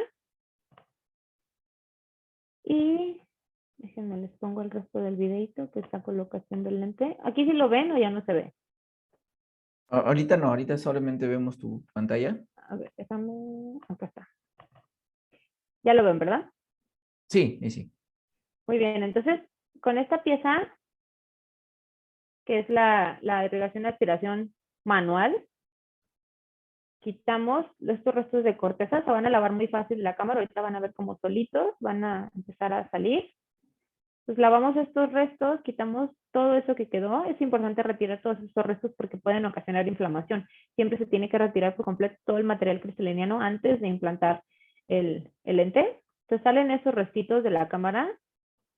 Y una vez que ya salieron, nos queda la bolsa. Aquí estamos retirando los restos. Aquí si se fijan, se va haciendo como esa limpieza de esos restos corticales. Tienen que retirar por completo. Y una vez que ya hicimos esta limpieza, nos queda el espacio para implantar nuestro lente intraocular. Este lente no necesita un inyector a diferencia de los lentes de la facomulsificación porque este lente es rígido. Los lentes de la facomulsificación son lentes plegables que pueden hacerse como doblarse para poder entrar por una incisión pequeña. Este lente que se utiliza aquí en esta cirugía de catarata de mínima incisión es un lente de PMMA, es polimetría metacrilato y es rígido. Entonces este lente se coloca con pinzas. Tenemos esa apertura, ese túnel que ya está como listo para que pueda pasar por ahí el lente. Pues, si se fijan, entra de manera perfecta, no batallamos absolutamente nada. Y lo único que hacemos es colocarlo dentro de la cámara. Hay cirujanos que les gusta colocarlo directamente en la bolsa. Yo personalmente prefiero colocarlo primero en la cámara, como se puede ver acá en el video. Y una vez que ya lo tengo ahí adentro con un gancho, lo roto y lo acomodo dentro de la bolsa. Para mí es más seguro realizarlo de esta manera, cada quien tiene su técnica. Entonces aquí si se fijan el lente todavía está por fuera de la bolsa, entonces lo único que voy a hacer es meterlo, rotarlo con este rotador de lente, que entra a la bolsa y se terminó la cirugía. Entonces voy a adelantarlo un poquito, se rota. Se metió el lente, se aspira el viscoelástico y este túnel se deja sin suturar. Cuando está hermético, hay veces en las que sí tenemos que colocar algún puntito de sutura, pero en esta ocasión pues el túnel queda hermético, entonces lo único que hacemos es ahora sí cerrar la conjuntiva, aspiramos el viscoelástico al igual que en la facomultiplicación para evitar que vayamos a tener una subida de la presión intraocular. Pero checamos la hermeticidad, se fijan aquí, dejamos una burbuja de aire en la cámara anterior. Si la burbuja se sale, quiere decir que pues no hay hermeticidad y hay que cerrar las heridas, tanto el túnel o la que utilizamos para poner el colorante, si recuerdan. Ahí estamos checando que el ojito tenga buen tono, que no esté saliendo líquido, y si vemos que eso está hermético, no es necesario poner ningún punto de sutura en el ojo. Entonces aquí ya nada más lo único que hacemos, lo que sí suturamos es la conjuntiva, así sí tenemos que darle ahí un puntito para que quede el túnel cubierto. Y a final de cuentas, esta es como a grandes rasgos la cirugía de catarata de mínima incisión. No sé si alguien tenga alguna duda sobre esta técnica o igual si quieren al final vemos como las dudas, no sé cómo lo prefieran. Sí, sí, podemos Muy continuar. bien. Sí, porque, ay chicos, creo que les hice demasiadas diapositivas. Pero bueno, déjenme, sigo compartiendo entonces mi pantalla para continuar con la clase. Aquí está. Muy bien, entonces, no me voy a detener mucho en el tipo de lente intraocular porque es entrar en un debate de nunca acabar. El lente intraocular ideal que deberíamos utilizar o que deberíamos de tener para que pudiéramos tener pues un mejor pronóstico y a final de cuentas pues que le vaya mejor a nuestro paciente sería un lente que pues restableciera de manera completa las propiedades ópticas y acomodativas del cristalino, que sea biocompatible, que pues no vayamos a tener ninguna reacción ante el material que esté nuestro lente, que sea fácil de manipular y fácil de insertar, que sea estable, pero actualmente no existe ningún lente intraocular que cumpla como que al 100% con todas estas características. Entonces muchas de las veces tenemos que dejar ir una u otra característica de acuerdo a lo que tenga nuestro paciente.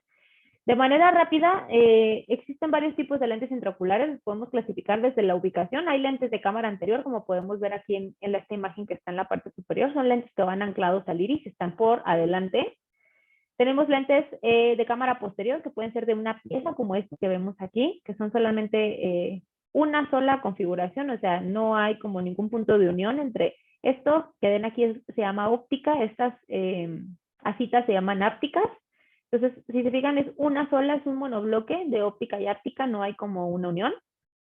Existen los lentes de 3 piezas, que son como los que tenemos acá en la imagen inferior. Si se fijan, tienen como esta óptica y las ápticas son de un diferente material y hay puntos de unión entre la óptica y la áptica.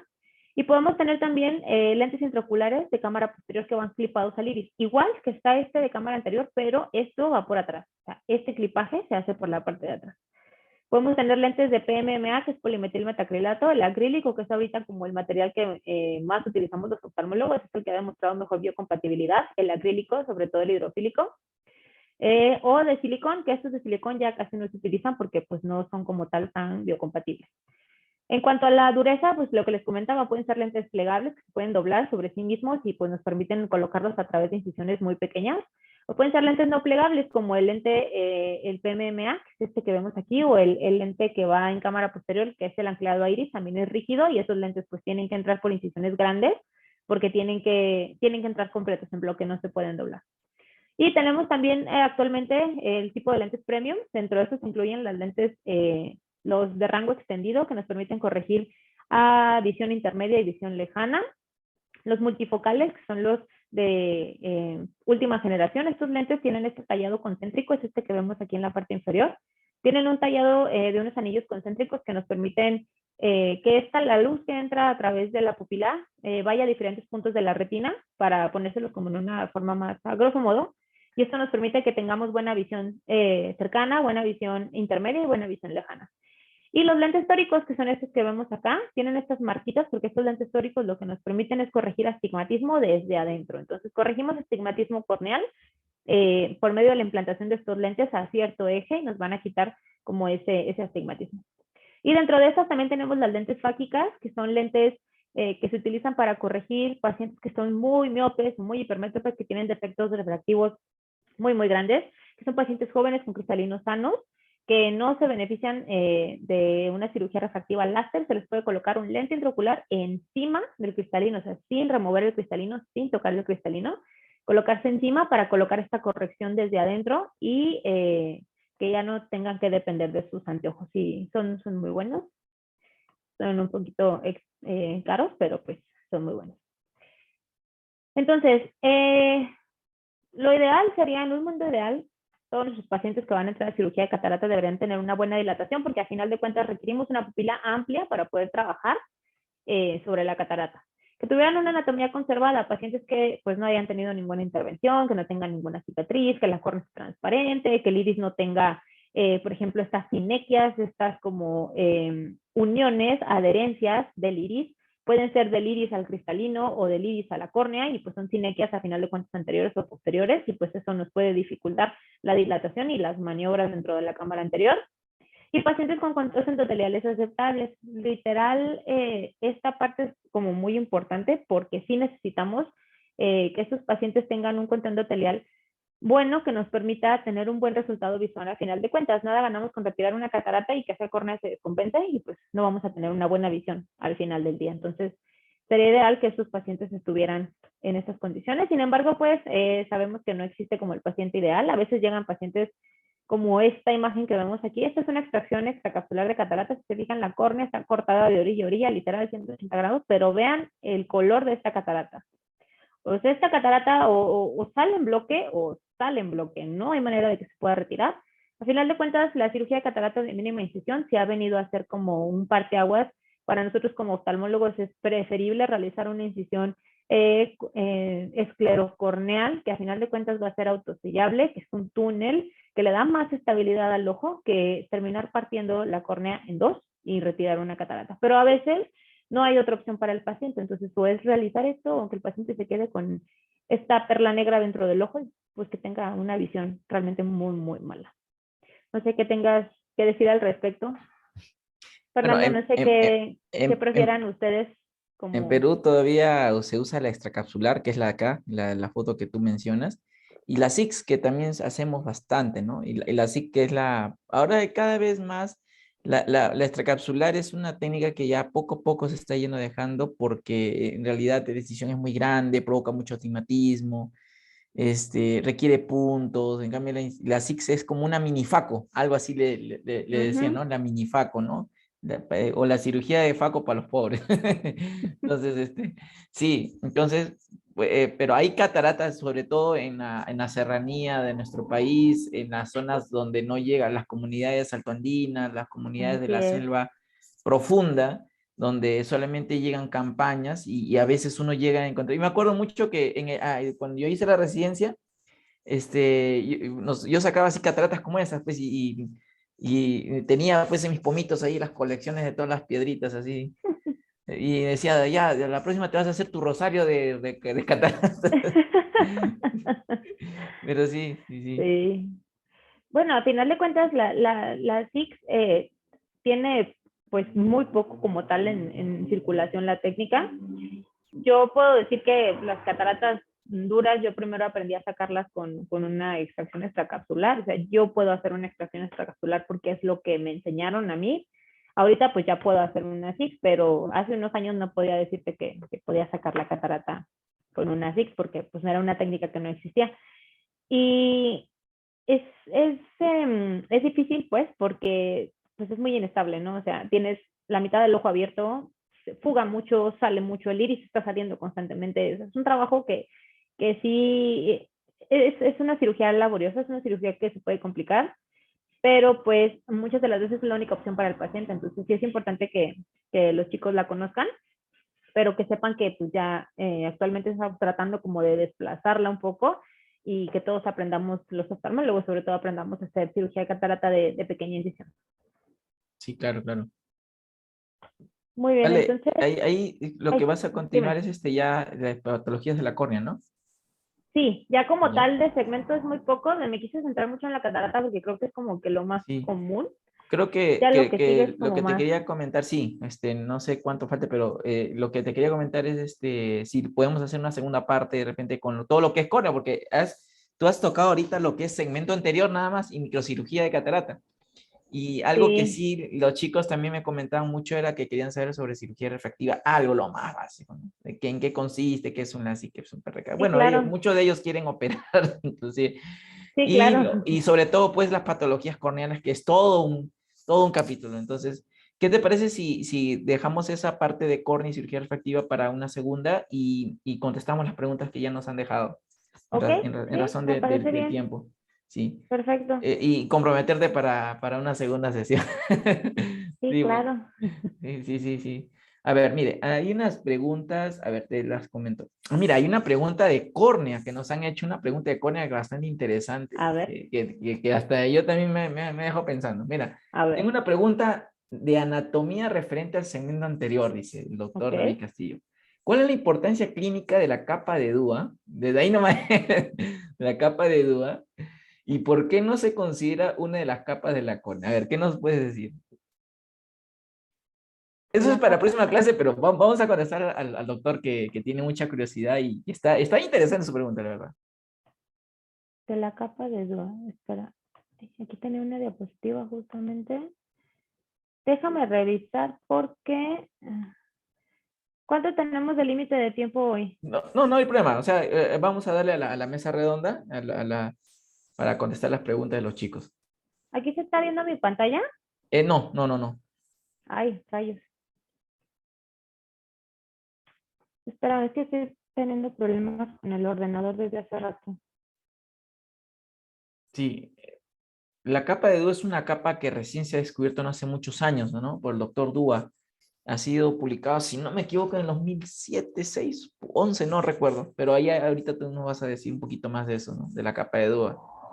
Es un estrato de la córnea, pero como tal no ha sido, o sea, no está como bien establecido, porque se empezó a estudiar, sobre todo en pacientes que tenían problemas en la DSMET. ¿Mm? Entonces, a final de cuentas, es una capa que realmente como tal no hay estudios, o sea, no hay como un estudio, ay, no encuentro esta diapositiva.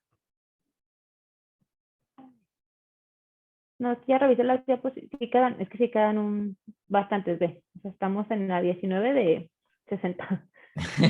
Sí, Y ya me como tal imaginaba. no es, o sea, sí está documentada su existencia como tal, pero no ha habido un estudio, o sea, no podemos asegurar que todos los pacientes, todos tenemos esta capa.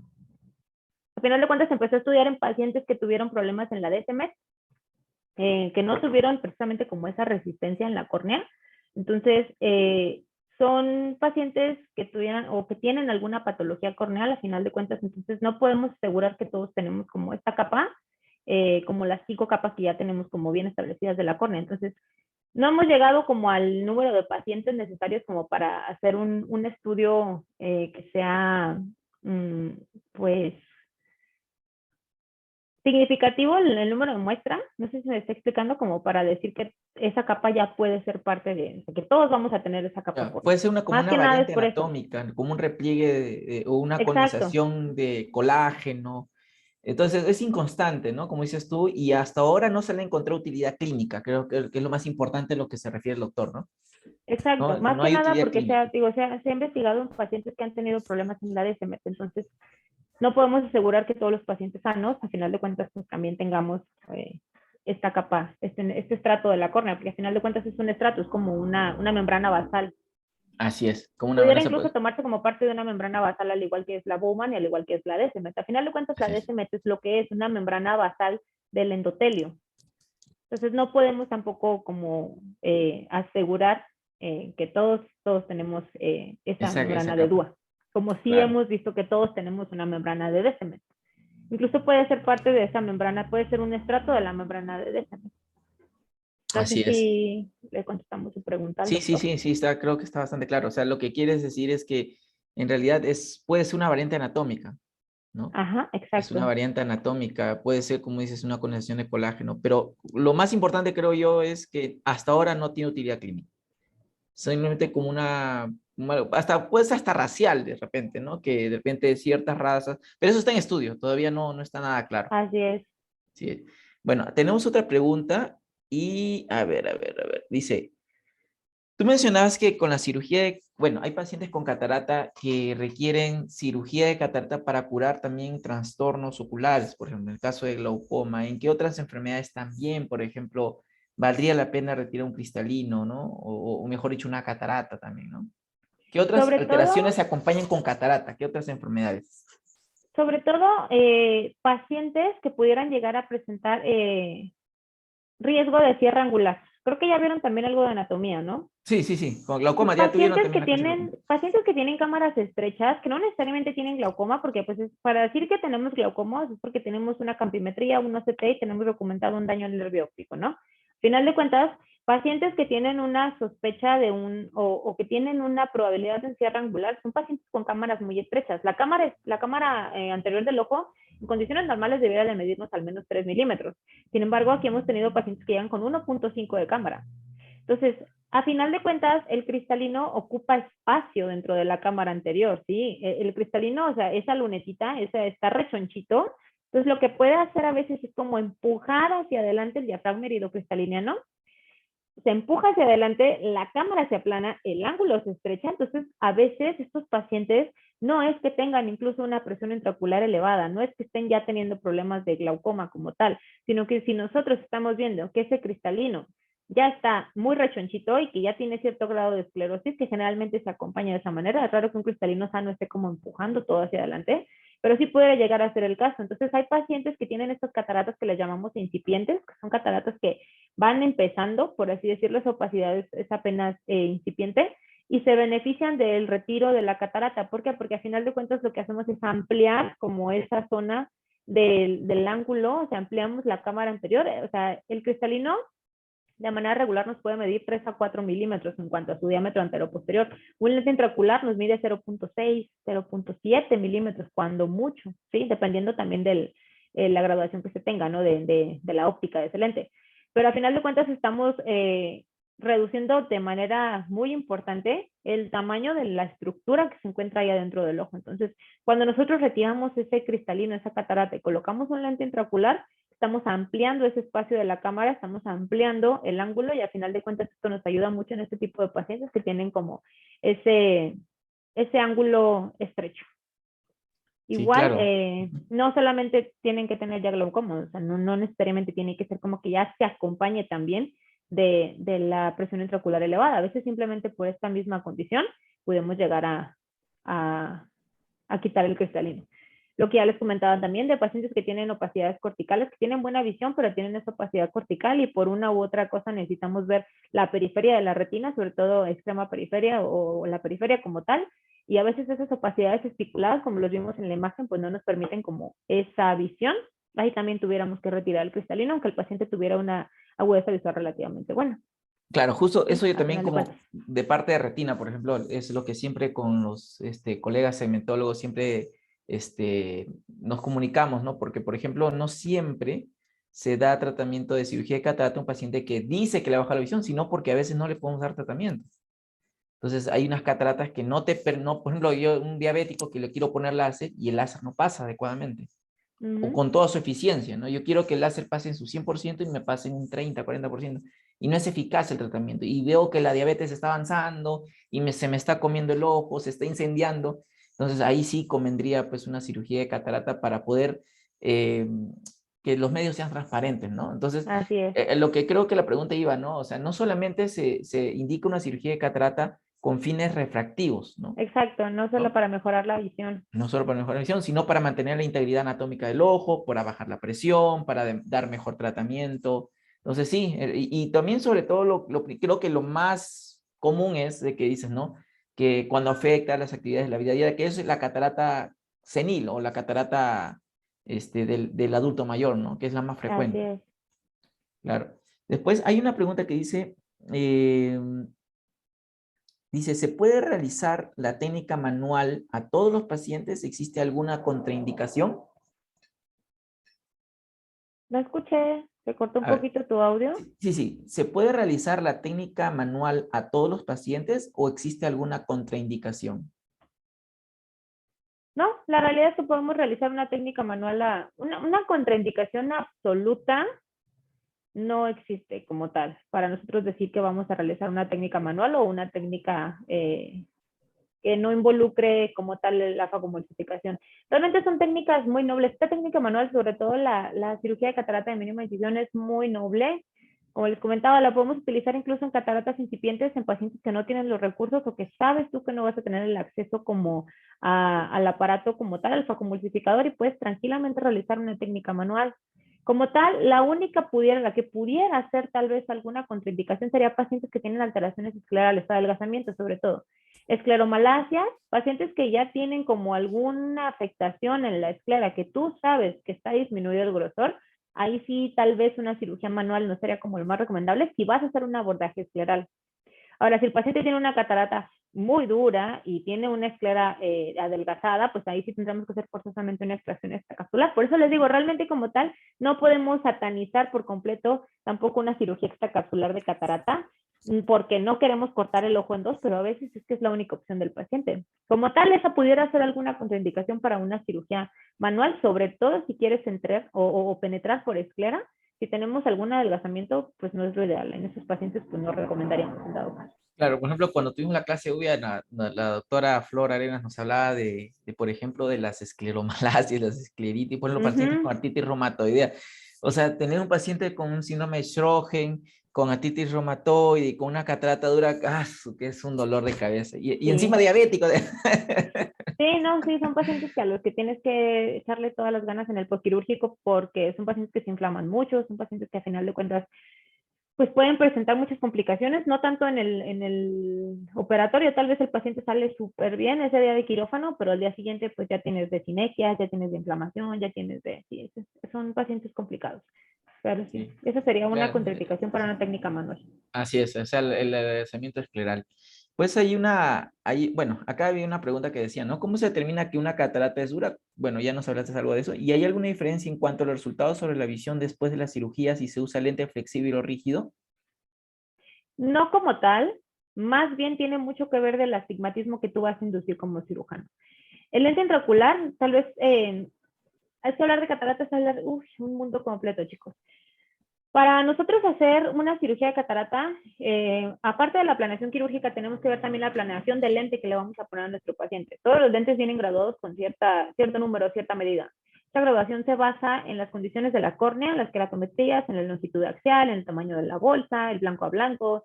Son un montón a final de cuentas, pues, cositas que tenemos en cuenta en cuanto a la anatomía del ojito para realizar un cálculo de lente que sea de manera adecuada. Entonces, una vez que tú tienes un paciente y ya le hiciste su cálculo y lo hiciste de manera correcta, checaste que el cálculo estuviera bien hecho, que estuviera bien tomado, que fuera confiable, que la superficie del ojito del paciente ese día estuviera bien, porque muchas de las veces, si la superficie del ojo del paciente está mal, si tienen ojos secos, si tienen erosiones, eso también va a hacer mella en el cálculo y podemos tener cálculos o errores en el cálculo que sí nos pueden llevar a lo que conocemos como sorpresa refractiva. Si nosotros hacemos esa medición, tenemos unos calculadores ya en línea, que esos calculadores nos arrojan aproximadamente el equivalente esférico con el que va a terminar nuestro paciente. O sea, es decir, la graduación, a grosso modo, que va a tener a final de la cirugía, ¿sí?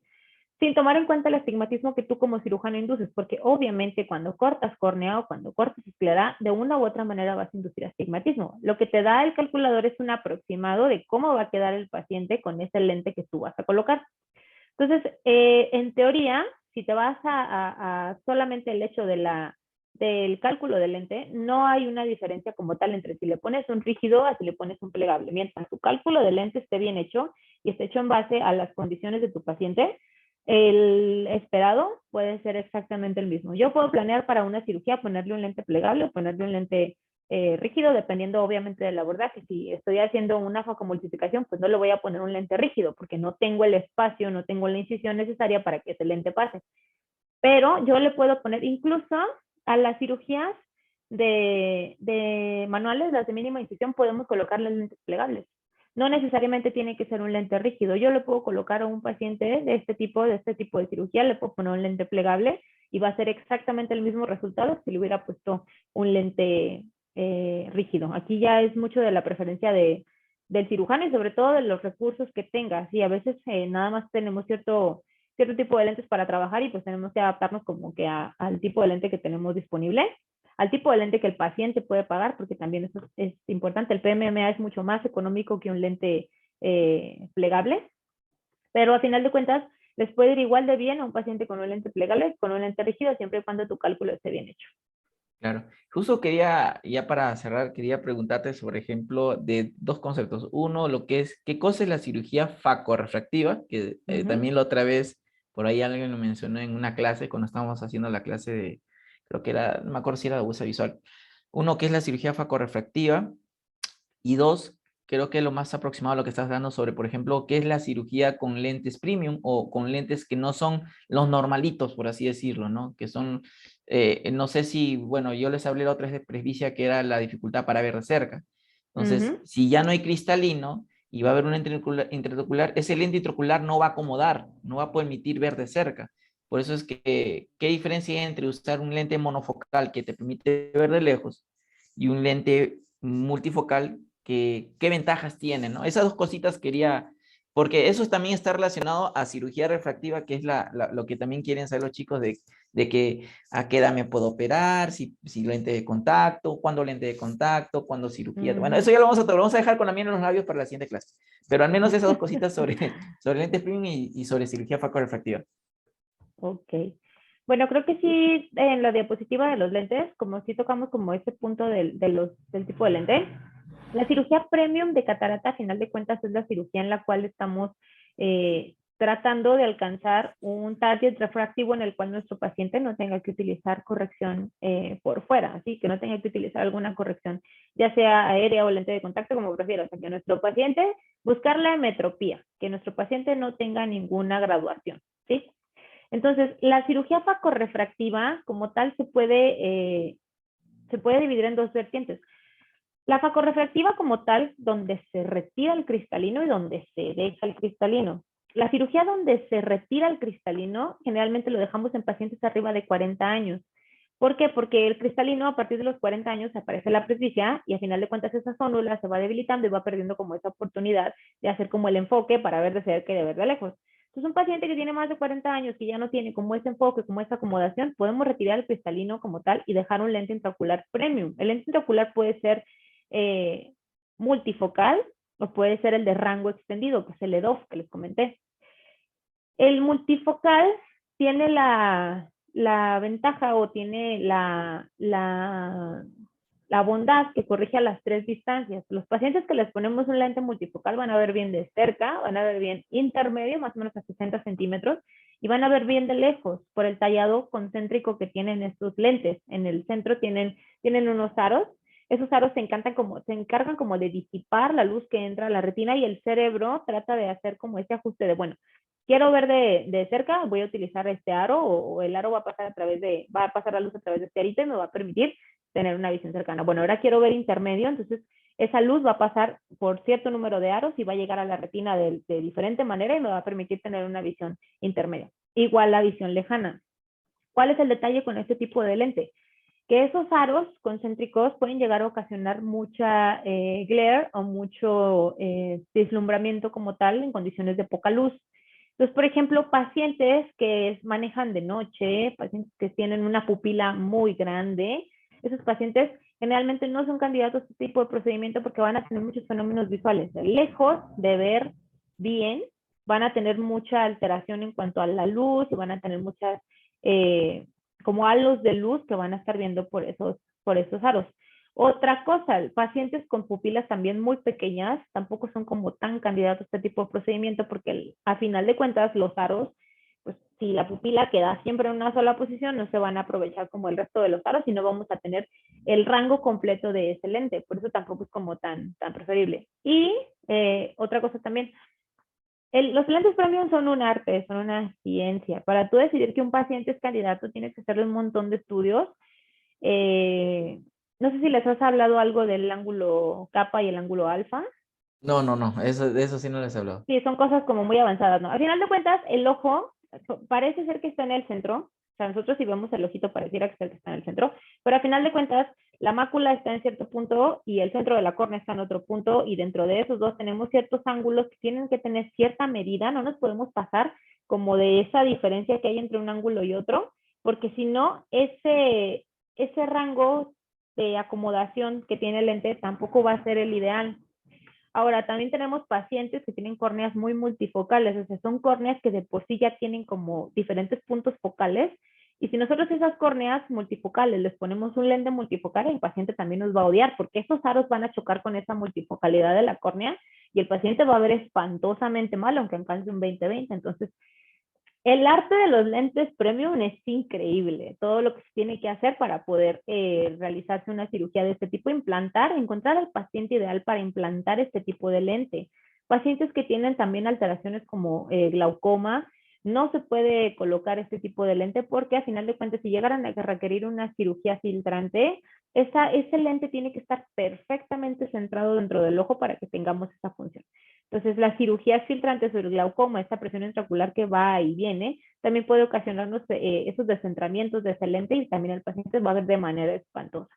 Los EDOF o los lentes de foco extendido son una variación de un multifocal, pero esos no tienen ese tallado concéntrico de esos aros. Tienen como ciertas zonas como de elevación del lente, como si fuera una superficie que va escalonada, pero estos lentes solamente nos corrigen visión intermedia y visión lejana. Para visión cercana, supuestamente, o sea, sí tienen como cierta parte, pero son pacientes que no alcanzan una visión por completo buena como lo hacen con los lentes multifocales. La ventaja de estos lentes de los EDOF es que tienen más tolerancia para este tipo de pacientes que no son candidatos a un multifocal. Si bien el paciente quiere deshacerse por completo de sus lentes, te viene pidiendo una cirugía refractiva, el paciente ya llega y ya se leyó en internet todos los lentes multifocales que existen y él quiere ese que le ayuda a ver de lejos, de cerca y de intermedio, y le dijeron que sí se lo podían poner. A final de cuentas, pacientes que por una u otra cosa no son candidatos a la implantación de un lente multifocal pueden ser candidatos a la implantación de un lente de rango extendido, un E2, y les va bien. Esos tienen como un comportamiento más de un lente monofocal, porque el lente monofocal solamente nos va a corregir una distancia. Vamos a garantizarles una mejor visión a los pacientes en condiciones pues de más luz, porque va a entrar mucho más luz porque ya quitamos la catarata, ya quitamos esa opacidad, pero sí van a requerir pues el apoyo de unos lentes aéreos o de unos lentes de contacto, o sea, alguna corrección óptica para poder ver al 100%. Y la otra variante de los lentes premium son los lentes fágicos o los ICLs que se le llaman, son de implantación. En lugar de quitar el cristalino, como se haría, por ejemplo, en una cirugía normal, lo único que se hace es que sobre el cristalino se coloca este lente especial y ese lente es como si trajéramos la corrección óptica por dentro. O sea, el aumento que nos toca por fuera lo vamos a tener por dentro. ¿Qué candidato, o más bien qué pacientes son candidatos a este tipo de procedimiento?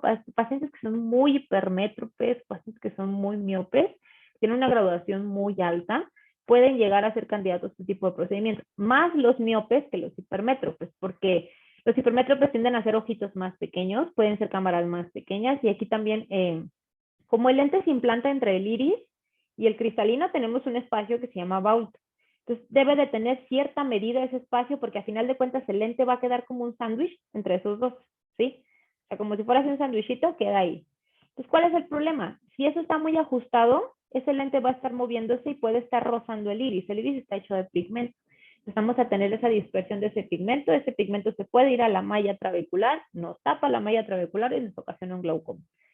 O ese mismo cizallamiento sobre el lente y el cristalino puede hacer que se forme una catarata, que al final de cuentas no es lo que queremos, ¿sí? O sea, queremos que el cristalino siga intacto porque el cristalino está transparente, el problema está la falta de potencia en el ojo, ya sea porque tenemos una longitud axial muy larga, muy corta, o tenemos una córnea que es o muy plana o es una córnea que es muy elevada, ¿sí? Esos ya como que son otros términos como más avanzados, pero no sé si me expliqué más o menos en la diferencia que hay entre ese tipo de cirugía. Y es muy buena, la verdad. Los pacientes que son candidatos a un lente multifocal y se les pone multifocal, son pacientes que están contentísimos, son pacientes que a la semana ya se están operando el otro ojo y les va muy bien. Los que realmente son candidatos y cumplen con los criterios. Sí, eso es sobre todo porque la mayoría de pacientes nos preguntan, ¿no? Y yo me quiero olvidar de los lentes. Bueno, a veces uno le tiene que decir, señora, es que es un poco difícil decir que voy a olvidarme totalmente los lentes. O sea, siempre se va a Exacto. requerir un lentecito. Por eso que cuando encuentren ustedes un folleto en la calle que diga, olvídense de los lentes de por vida. No, pues eso no es tan cierto, ¿no?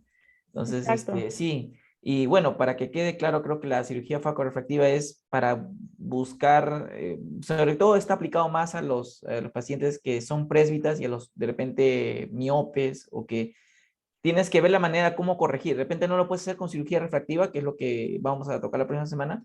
Entonces ya tienes que operarlos por dentro del ojo, porque la cirugía Así es. refractiva por fuera, es por la córnea, es por fuera, es superficie ocular. En cambio, no hay, ya la cirugía facorefractiva es como una cirugía de catarata, pero donde vas a ponerle todo el poder en un lente, Así es, que estoy sea buscando la sobre el... independencia del lente, Ajá. ¿sí?